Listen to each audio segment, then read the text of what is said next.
Non, bon, d'abord, il faut prendre langue avec eux.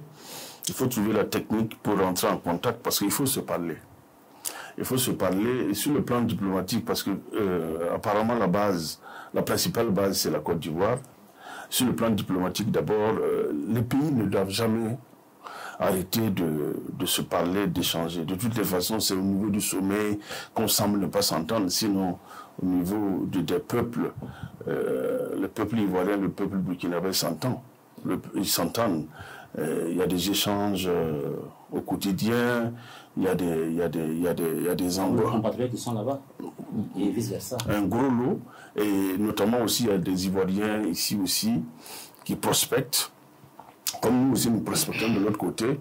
Et le langage économique, le langage social et le langage politique, souvent il y a des hiatus, il y a des fossés, mais n'empêche que bon, on peut trouver le canal idéal pour discuter. D'abord, travailler à faire rentrer, je ne sais pas pourquoi le plus grand acteur ne veut pas rentrer, travailler à faire rentrer. Certains avaient commencé l'initiative, mais ils n'ont pas pu travailler à ce que Blaise Compaoré rentre avec sa famille. Ce serait un idéal, même s'il doit venir purger sa peine, et trouver l'entente nécessaire. Parce que c'est lui aussi qui est plus ou moins, c'est vrai qu'il n'est pas actif, mais c'est une motivation. Mais vous parlez vous mettez en exergue le thème dialogue. Est-ce que vous pensez aujourd'hui que ces personnes-là sont à cette étape-là? Parce que là où ces personnes sont arrivées, est-ce que cette version-là peut passer? Oui, c'est vrai qu'actuellement on est braqué. Mais tôt ou tard, en tant que frère et en tant que voisin, on va se parler.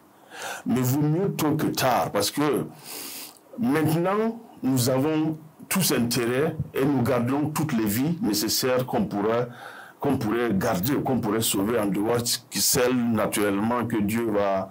Voilà. Donc, tôt, ça serait mieux. Il faut installer le dialogue.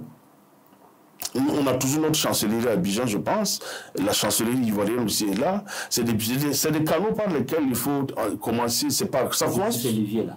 Voilà, ça commence toujours par un bonjour. Ça commence aussi par j'ai épousé une Ivoirienne, j'ai ma belle famille. Ça commence toujours par des choses qui semblent être banales, mais qui peuvent aboutir à des grandes réalisations. Et notamment les personnalités là, bon, on a parlé des journalistes, on a parlé d'anciens ministres, d'anciens officiers supérieurs qui sont, eux, ils ont le nécessaire pour comprendre certaines choses, certaines nécessités, certaines évidences. Même si aujourd'hui ils sont embusqués, ils sont en train de tenter de récupérer, ils pensent que c'est leur pouvoir, ils sont dans le principe de récupérer le pouvoir au Burkina Faso, ils pourront comprendre très vite que la terre, la patrie, c'est comme l'a dit M. Dende, il n'y a pas deux patries et nécessairement il faut choisir la sienne. Par conséquent, il faut souvent baisser les armes et revenir à la raison.